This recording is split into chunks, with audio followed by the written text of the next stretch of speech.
하나님 말씀은 마태복음 16장 1절에서부터 12절까지 봉독하겠습니다. 마태복음 16장 1절에서부터 12절까지 봉독하겠습니다.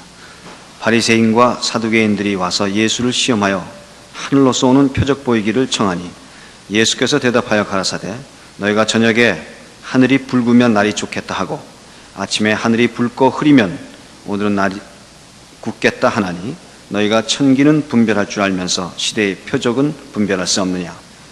악하고 음란한 세대가 표적을 구하나 요나의 표적밖에는 보여줄 표적이 없느니라 하시고 저희를 떠나가시다. 제자들이 건너편으로 갈새 떡 가져가기를 잊었더니 예수께서 이르시되 삼가 바리새인과 사두개인들의 누룩을 주의하라 하신대 제자들이 서로 의논하여 가로되 우리가 떡을 가져오지 아니하였도다 하거늘 예수께서 아시고 가라사대 믿음이 적은 자들아 어찌 떡이 없으므로 서로 의논하느냐. 너희가 아직도 깨닫지 못하느냐. 떡 5개로 5,000명을 먹이고 죽은 것이 몇 바구니며 떡 7개로 4,000명을 먹이고 죽은 것이 몇 광줄이던 것을 기억지 못하느냐. 어찌 내 말한 것이 떡에 관함이 아닌 줄을 깨닫지 못하느냐. 오직 바리새인과 사두개인들의 누룩을 주의하라 하시니 그제야 제자들이 떡의 누룩이 아니요 바리새인과 사두개인들의 교훈을 삼가라고 말씀하신 줄을 깨달으니라. 이 마태복음 16장에는 아주 유명한 신앙 고백이 하나 나옵니다.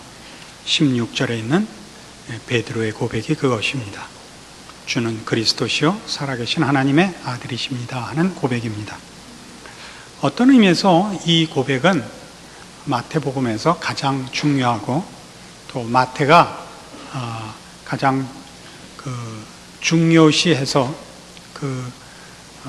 정점에 놓아둔 고백일 것입니다. 왜냐하면 쭉 말씀드려온 바와 같이 이 마태는 이 복음서를 동족들인 유대인들을 위하여 썼고 그 쓴 이유 중에 하나가 예수 그리스도가 누구신가 하는 것을 밝히기 위하여 썼습니다. 예수님이야말로 우리를 죄와 사망에서 구원하기 위하여 오신 또 유대인들에게 하나님이 그토록 오래전부터 약속하신 그 메시아라는 사실입니다. 그래서 주는 그리스도시요 살아계신 하나님의 아들이십니다라는 고백이야말로 이 마태복음서에 있어서는 가장 중요한 선언이요 또 고백이요 또 우리에게 알리고 싶어하는 내용입니다. 그런데 오늘 이 마태복음 16장을 보시면 이러한 고백이 그 정점에 자리 잡기 위하여 또 우리를 그 정점으로 인도하기 위하여 몇 가지 그 서론격이기도 하고 그 길을 안내하고 또는 그 정점에 도달하기 위한 계단으로서 두 가지 사건이 기록되고 있습니다. 하나는 요나의 표적으로 설명된 예수 그리스도의 메시아된 표적과 또 바리새인과 사두개인들의 누룩을 주의하라 하는 이 말씀입니다. 예수님께서 당신이 메시아 되신 것을 증명해내라는 당시 유대인들의 요구 앞에 늘 요나의 표적밖에는 없다라고 말씀하신 것은 그것으로서 충분한 이유가 있습니다. 요나가 물고기 뱃속에 사흘간 있었던 것 같이 이제 내가 죽고 다시 살아나는 것이 내가 메시아인 움직일 수 없는 표라 하는 것도 하나의 이유가 됩니다. 내용으로서는 이것이 충분한 이유가 되고 또 다른 측면에서는 요나의 표적을 인용하신 이유가 또 다른 면으로 있습니다. 예수님은 유대인들이 기대하는 것과 달리 말하자면 유대인들의 기대식으로 얘기하자면 정복자와 해방자로 오시질 않고 십자가를 지시고 죽으시는 하나님의 어린 양으로 오셨기 때문에 유대인들의 외면을 사고 있지 않습니까? 그러나 그 십자가를 지는 것이야말로 요나에게서 보여진 바와 같이 당신이 하나님의 종이라는 표가 된다 이겁니다. 어떻게요? 요나는 물고기 뱃속에 들어갔었는데 왜 들어갔나요? 자기가 일부러 들어간 건 아니지 않습니까? 그는 하나님의 명령을 받고 원래 니누에로 가서 회개하라고 경고했어야 되지만 그 일이 싫어서 다시스로 도망을 가다가 하나님 손에 붙잡혀서 물고기 뱃속에 들어가게 된 것 아닙니까? 그가 물고기 뱃속에 들어간 것은 그가 이미 하나님의 명령을 받았기 때문에 그 명령을 거역해서 물고기 뱃속에 들어가는 일이 생긴 것 같이 이제 예수님께서 십자가를 지시는 것은 어느 누가 즐겨 십자가를 질 사람이 있겠습니까? 자신이 죄진 것도 없이 아무 이유 없이 누가 십자가를 지겠습니까? 그것이야말로 하나님의 명령이니까 하나님이 원하시는 것이니까 십자가를 질 수밖에 없지 않았겠느냐라는 의미에서 요나와 마찬가지로 요나가 물고기 뱃속에 들어간 것이 하나님이 그에게 사명을 주었었기 때문에 그런 일이 생길 수밖에 없었던 것처럼 예수님의 십자가 사건도 당신의 독자적인 뜻이 아니라 받은 바 명령에 의해서 그 십자가를 지는 것이라는 차원에서 당신이 하나님의 종이요 그 사명을 받아 이 땅에 온 메시아라 하는 증거로 제시한 것입니다. 그런데 이 앞에 이 요나의 표정 얘기는 나왔었죠. 그러나 오늘 16장에서는 그것을 한 걸음 더 나아가서 이걸 시대의 표적으로까지 사용하고 계십니다. 이것을 시대의 표적으로 쓰는 것은 4절에 있는 바와 같이 악하고 음란한 세대 된 것을 지적하는데 이 표적을 쓰고 있습니다. 유대인들의 기대와 같이 해방자로 정복자로 메시아가 오시려면 그들이 개인적으로 잘못한 것이 없어야 됩니다. 유대인들은 그렇게 믿고 있는 것이죠. 저들은 하나님의 택하신 백성이요 율법을 지키고 하나님을 섬기고 사는 유일한 의로운 민족입니다. 하나님의 백성입니다. 저들은 억울하게 이방 민족들에게 압제를 당하고 있습니다. 그러니까 저들이 기대하는 메시아는 와서 이 거룩하고 옳고 착한 이 백성들을 그 불의와 악한 억압에서 풀어놓아주는 일로서 메시아가 오셔야 됩니다. 그러나 실제로 메시아는 정복자로 오시지 않고 악한 세력을 깨뜨리는 자로 오시지 않고 정치적 군사적 차원에서 말이죠. 우리를 죄와 사망에서 구하러 오십니다. 그는 십자가를 지러 오십니다. 그러심으로써 당시 유대인들에게나 모든 인류에게 하시는 말씀은 우리가 옳은 자리에 있지 않다는 것이죠. 우리가 죄와 사망 아래 있다는 것입니다. 우리는 죄인이며 하나님의 심판 아래 있고 그 문제를 해결하기 위하여 예수님은 몰아내야 할 적이 군사적, 정치적 차원의 대상이 아니고 영적 차원에서의 대상이라는 것입니다. 죄와 사망에서 우리를 꺼내기 위하여 이 메시아는 십자가를 지러 오시고 그것이야말로 이 세대가 어떤 세대냐? 인류가 어떤 형편에 있고 어떤 처지에 있느냐를 지적하는 표적이 된다는 것입니다. 그것과 연결하여 이 문제를 인식하지 못하고 우리는 의롭고 거룩하며 잘못한 것이 없고 억울하게 압제를 당하고 있다고 생각하는 유대인들, 그들의 정치적, 종교적 지도자들은 메시아가 십자가를 지는 것을 거부하고 해방자로서의 메시아를 기다리고 있습니다. 그렇게 되면 어느 쪽인가 하나는 틀렸을 것 아닙니까? 물론 당연히 당시 유대인들이 틀렸고 저들이 틀린 이면에는 하나님에 대하여, 신앙에 대하여, 메시아가 하실 일에 대하여 아니 더더욱 현실적으로 우리 자신이 처한 현실에 대하여 잘못된 오해가 거기 있었던 것입니다. 그것이 누룩 얘기로 연결되는 것입니다. 마태복음 23장에 가시면 저들이 도대체 뭘 잘못했느냐 하는 것이 예수님의 직접적인 경고 속에 나타납니다. 마태복음 23장 1절 이에 예수께서 무리와 제자들에게 말씀하여 가라사대 서기관들과 바리새인들이 모세의 자리에 앉았으니 그러므로 무엇이든지 저희의 말하는 바는 행하고 지키되 저희의 하는 행위는 본받지 말라. 저희는 말만 하고 행치 아니하며 또 무거운 짐을 묻고 사람의 어깨에 지우되 자기는 이것을 한 손가락으로도 움직이려 하지 아니하며 저희 모든 행위를 사람에게 보이고자 하여 하나니 곧 그 차는 경문을 넓게 하며 옷수를 크게 하고 잔치의 상속과 회당의 상좌와 시장에서 문안받는 것과 사람에게 랍비라 칭함을 받는 것을 좋아하느니라. 자, 유대인들의 잘못이 뭡니까? 저들은 종교를 동원하여 자기 치장을 하기에 바쁘다는 것입니다. 이 바리새인들과 사두개인들의 누룩은 뭐냐 하면, 이 말씀을 근거로 해서 보자면 하나님이 누구신지, 예수 그리스도의 필요성이 무엇인지 모르는 인간들을 말합니다. 이 하나님과 예수 그리스도에 대해 정당한 이해가 부족한 인간이란 죄 속에 있는 인간이고 자기가 왕이라고 생각하는 인간입니다. 그래서 모든 인류가 가진 공통된 죄의 본성입니다. 우리 인류의 선조 시조인 아담이 타락한 장면을 찾아가 보면 창세기 기록된 바에 의하면 사단이 저를 와서 유혹을 할 때 하나님이 먹지 말라 한 선악과를 이제 먹으라는 유혹을 받습니다. 근데 그 유혹하는 사단이 뭐라고 유혹을 하느냐 하면, 하나님이 저 선악과를 못 먹게 한 이유는 너희가 저걸 먹으면 하나님과 동등해질 것이기 때문에 못 먹게 했느니라 하는 것이었고, 그 유혹을 받아서 아담과 하와는 그 선악과를 먹게 됩니다. 뭘 기대하고 먹습니까? 하나님과 동등되려고 먹습니다. 그래서 모든 범죄한 인간들, 죄인으로 태어나는 모든 사람들의 공통된 죄성은 뭐냐 하면 스스로를 왕이라고 믿는 것입니다.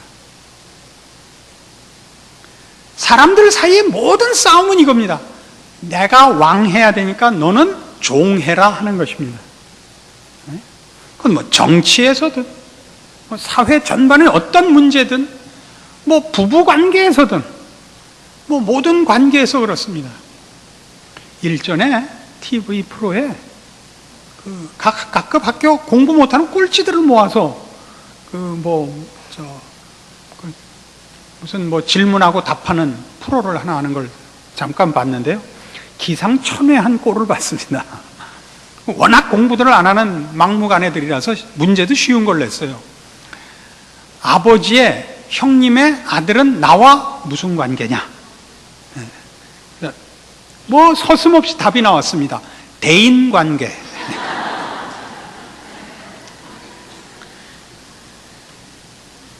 모든 대인관계에서 우리는 내가 왕입니다. 여러분이 하는 모든 비평, 여러분이 가지는 모든 사람에 대한 인상은 다 여러분의 자존심과 연결되어 있습니다. 그죠? 여러분이 그토록 극성맞게 교육시키는 자녀 교육도 따지고 보면 여러분 자존심이 제일 많이 걸려 있어서 그러는 겁니다. 제가 공부 못하는 건 참을 수 있는데 그것이 유전이라는 말은 못 듣겠는 거예요. 그죠? 우리는 애를 잡아 죽일지언정 그 꼴은 볼 수가 없는 겁니다. 오래전에 어느 지방에 그 집회가 있어서 간 적이 있는데 사흘을 저녁 집회를 해줘야 했었습니다. 그 조그만 동네에 그 다운타운이라고 할 게 뭐 없는 요만한 데인데 거기 돼지고기집이 하나 있었어요. 음식점이라고. 그러니까 늘 그 삼겹살 굽고 그 진로표 사이다들 마시는 거예요. 우리도 사흘 내내 거기 가서 식사를 했습니다. 사흘 내내 우리는 삼겹살에 맹물, 수도표 맹물을 먹으면서 이제 사흘을 식사를 했는데, 그 주변에 앉아서 식사하는 분들을 여럿 이제 봤죠. 한 서너 팀씩 꼭 우리 주변에 있었는데, 그러니까 식사하는 동안 뭐 본의 아니게 저들이 하는 얘기를 듣게 됐습니다. 사흘 동안, 그러니까 한 10팀 안팎의 그 대화를 엿듣게 됐죠. 이게 다 무슨 얘기인지 아십니까? 공통되게 전부 이 얘기였습니다. 술을 먹으면 속에 있는 생각이 나온다면서요. 전부 얘기했어요. 야, 그 아무개 너 알지? 응. 걔 몇 살이냐? 걔 몇 살이야? 야, 그 새끼가 나한테 반말하더라. 사흘 내내 그 얘기했어요. 모든 술 자시는 분들 얘기가. 야, 그 새끼 네 친구냐? 아니, 나 친구 동생. 친구 동생이야? 그 새끼가 인사 안 하더라. 술 먹고 나온 모든 불만은 그거였어요. 그 새끼 반말하더라, 그 새끼 인사 안 하더라, 그 새끼였어요, 전부. 여자들끼리는 뭐라 그러나 한번 들어봐야겠는데. 전부 자존심 얘기예요. 내가 먼저 대접받지 못한 데 대한 울분. 모든 시비는 거기에 있어요. 이 잘못된 그 인간에 대한 이해, 그 근거 없는 그 자부심, 이것이야말로 인류가 가진 최고의 병입니다. 한번 국제 정치를 보십시오. 나라와 나라 사이엔 신의가 없습니다. 그리고 어느 나라나 힘 가진 나라가 큰 소리를 치고 자기네 편하게 살고 자기네 이익 보기 위하여 남의 나라를 손해보게 하는 것이 국제 정치요, 전쟁이요, 외교입니다. 그리고 우리나라는 늘 미치는 나라입니다. 마음씨가 좋아서 그런 모양이에요. 마음씨가 좋아서. 근데 그 일을 신앙의 경지에 들어와서도 할 수 있다는 것이 참 놀랍습니다. 이 시대, 예수님이 이 땅에 사시던 시대에 유대인들 속에 정치적, 종교적 지도자들이 바리새인들입니다.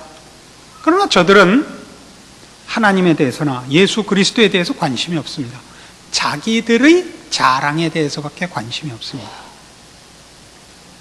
모든 신앙은 그 맨 밑바닥에 하나님과 하나님의 권세, 영광이 자리를 잡아야 되는 법입니다. 어떤 일을 하든지 그 맨 뿌리에는 우리 하나님이 있습니다. 뿌리에 우리 하나님이 있다는 건 무슨 의미냐 하면 우리 모든 예수 믿는 사람에게 있어서는 하나님은 생명과 필요한 모든 물질과, 아니 그것보다 더 우선적으로 가치 있는 일의 유일한 근원이십니다. 하나님으로부터만 생명과 진리와 지혜와 영원에 속한 것이 나옵니다. 우리 안에는 그런 것이 없으며 만들어내질 못합니다. 그런데 잘못된 신앙을 가지면 지금 이 바리새인들과 사두개인들의 누룩이라 라고 예수님께서 경고한 이 표현으로 설명된 내용들은 다 뭐냐 하면 맨 밑바닥에 자기가 있는 겁니다. 내가 뭐든지 만들 수 있고 내가 만드는 것은 네가 만드는 것과 다르다는 개인적인 자부심입니다. 하나님마저도 그에게는 섬겨야 하는 대상이 아니고 자신의 우월함을 치장하는 데 쓰이는 소도구에 불과합니다. 종교적인 형태를 가지며 명분을 가진다 할지라도 궁극적으로 자랑하는 것은 자기 자신입니다. 우리는 그런 일을 얼마든지 봅니다. 종교적인 행사를 하며 열심을 내며 심지어 겸손하며 다 하나님의 은혜지요 라고 말을 하는데도 뭔가 안 입고 온 냄새가 나는 걸 우리는 알고 있습니다. 그 밑바닥에 있는 자기 자랑을 교묘하게 치장하는 것입니다. 이게 말하자면 여기 있는 대로 뭐라고 그랬어요? 저희의 말하는 바는 행하고 지키되 저희의 하는 행위는 본받지 말라, 이겁니다. 말은 그럴듯한데 행위는 그렇지 않은 이유는 그들이 진정 소원하는 것이 하나님의 영광이 아니요 자신의 영광인 탓입니다. 이런 일이 교회 안에 있을 수 있고 믿음이라는 이름으로 행사될 수 있다는 것을 여러분 주의하셔야 됩니다. 왜 주의해야 되느냐? 여러분 스스로가 바로 이런 뿌리 깊은 경향을 갖고 있기 때문에 그렇습니다. 그래서 이걸 누룩이라고 설명하는 것입니다. 누룩은 잘 퍼지는 것이요, 이런 것들이 우리에게 영향을 주며 전염이 잘 되는 이유는 우리 안에 그 본성이 있기 때문입니다. 디모데전서 6장에 가시면 이런 일에 대한 사도 바울의 아주 분명한 설명과 경고가 있습니다. 에베소서, 빌립보서, 골로새서, 데살로니가 전후서, 다음에 디모데전서입니다. 6장 3절. 누구든지 다른 교훈을 하며 바른 말 곧 우리 주 예수 그리스도의 말씀과 경건에 관한 교훈에 청렴치 아니하면 저는 교만하여 아무것도 알지 못하고 변론과 언쟁을 좋아하는 자니 이로써 투기와 분쟁과 회방과 악한 생각이 나며 마음이 부패하여지고 진리를 잃어버려 경건을 이익의 재료로 생각하는 자들의 다툼이 일어나느니라. 이건 뭐 기가 막힌 표현입니다. 잘 보세요. 3절, 누구든지 다른 교훈을 하며 바른 말 곧 우리 주 예수 그리스도의 말씀과 경건에 관한 교훈에 창념치 아니한다 하는 게 무슨 뜻일까요? 아까도 얘기했죠. 하나님만이 우리의 모든 가치의 근원이십니다. 하나님으로부터만 의와 진리와 거룩과 생명과 영원에 속한 것이 나옵니다. 우리로부터는 나오지 않습니다. 이런 일들은. 그러니까 이런 예수 그리스도의 말씀과 교훈에 창념치 않는다는 것은 자기가 의와 진리와 생명과 영원을 만들어낸다고 생각하는 것입니다. 그래서 이러지 않는 자들은 다 누구냐? 4절, 저는 교만하여 아무것도 알지 못하고 변론과 언쟁을 좋아하는 자다 이겁니다. 교만하여 아무것도 알지 못하면서 알고 있다고 생각한다고요. 스스로가 이런 가치들을, 영혼에 속한 것들을 만들어낼 수 있다고 믿는다니까요. 뭐라고요? 본인이 신이라고요. 본인이 신이에요. 그래서 뭘 하느냐? 변론과 언쟁을 좋아한다고요. 왜 이렇게 못해? 이거죠. 이렇게 해봐. 난 했는데 넌 왜 못해? 이 병신아. 이거예요. 그걸 종교적인 언사를 쓰고 겸손을 떨어가면서 한다고 해서 신앙인 건 아닙니다. 그 어떤 신자 둘이 싸우는데요. 아주 기가 막히게 싸우는 꼴을 봤습니다. 한 사람은 성미가 급하고 한 사람은 좀 유했어요. 근데 유한 사람은 그게 신앙이라고 믿는 거예요. 상대방은 아가가가가 하고 덤비는데 됐어. 뭘 싸워. 하나님은 누가 맞는지 아실 거야. 그건 죽여야 돼요. 순학질이에요. 내가 너한테 이 말한 게 잘못이지 네가 뭘 잘못했겠어. 아, 이걸 어떻게 눈가를 뽑고 혓바닥을 뽑아요? 이거 신앙 아니에요. 왜 겸손해야 되는지, 왜 유해야 되는지가 하나님의 영광이 앞서 있지 않잖아요. 우리 지금 오늘 본 본문의 절정의 일을 이제 뒤에 나오는 주는 그리스도시요 살아계신 하나님의 아들이십니다라는 고백은 바로 이런 자랑하는 자들이 거부한 예수, 정복자로 해방자로 오시지 않고 우리를 위해 십자가를 지시는 예수를 주로 시인하는 고백이에요. 그 속에는 자랑이 없어요. 난 너와 달라가 없어요. 난 너와가 달라가 없어요. 물론 어떤 사람이 신앙이 앞서고 누가 아직 못 쫓아올 수 있죠. 고등학생이 국민학생 보고 너는 왜 이렇게 공부 못해? 이런 말 할 수 없는 것입니다. 시간의 문제죠. 그건 우월감을 가지는 것처럼 죄의 본성이 제대로 드러나는 장면은 없습니다. 그런데 우리는 이것을 종교적인 언어를 쓰며 명분을 내세우면 마음껏 자랑해도 되고 마음껏 경멸해도 되는 것 같이 생각을 합니다. 이게 오늘날 우리 이 현대를 살고 있는, 이 사회에서 살고 있는 한국교회의 가장 큰 병폐입니다. 투기와 분쟁과 회방과 악한 마음이 나고 마음이 부패하여지고 진리를 잃어버려 경건을 이익의 재료로 생각한다고요. 경건을 이익의 재료로 생각해. 어떤 이 자기가 왕인 증거로 삼죠. 난 이렇게 했는데 넌 왜 못해? 이겁니다. 상대방을 고치고 분발시키기 위하여 하는 말은 있을 수 있습니다. 우리 부모도 자녀들을 때리기도 하고 뭐 심하게 모욕을 주기도 합니다. 분발시키려고 그러지 난 너와 다르다를 증명하려고 하는 적은 없습니다. 이런 일들이 다 뭐 때문에 생긴다고요? 예수 그리스도께서 십자가를 지러 오셨다는 것이 무엇인지 모름으로 생깁니다. 인간의 가장 사활이 걸린 치명적인 문제가 무엇인지를 몰라서 그럽니다. 모르니까 예수 안 믿습니다. 그냥 몰라서 못 믿는 건 좋습니다. 주는 그리스도시여 살아계신 하나님의 아들이십니다라는 고백을 해놓고 딴소리 하는데 그건 안 되는 거죠. 예수님 십자가 진다 그러니까 다 모여서 울고, 주님 그러지 마십시오. 그냥 온 정성을 다해서 신앙인이라는 고백을 해놓고 와서 살 때는 완전히 바리새인이죠. 이게 우리 모두가 범하기 쉬운 신앙의 문턱입니다. 스스로를 반성해 보십시오. 여러분들의 신앙이 어디에서 힘을 잃고 있느냐? 또 왜 출발을 못하고 있는가 보십시오. 우리는 하나님 앞에 도우심을 구해야 되는 자들입니다. 여러분이 만들어낸 것을 갖고 나오라 그러지 않습니다. 그러나 우리는 보란듯이 신앙생활을 하고 싶고, 신앙인이라는 이름으로 세상 앞에서나 교회 안에서나 보란듯이 난 너와 종자가 다르다, 이 증명을 받아내고 싶은 겁니다. 그러니까 다 그냥 눈치만 보고 있는 거예요. 난 저렇게는 안 해. 난 하면 그냥 해. 어떻게 해요? 난 한다면 하는 사람이야, 이거예요. 그렇게 자기를 증명하려고 그러지 마십시오.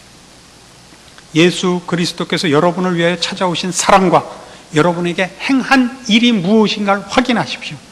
여러분을 죄와 사망에서 꺼냈고, 여러분을 새 사람으로 만들었고, 하나님의 자녀라는 이름을 주셨고, 하나님의 자녀로 의의 병기로 살도록 인생을 허락하셨습니다. 이것이 신앙인들이 가진 특권들입니다. 그리고 책임입니다. 그 신앙생활을 영위하십시오. 누리십시오. 그리고 거기서 승리하십시오. 사람과 사람 사이에서의 자존심 싸움일랑 벌써 던지고, 십자가로 말미암아 여러분이 얻은 은혜와 받은 혜택과 책임을 이어가십시오.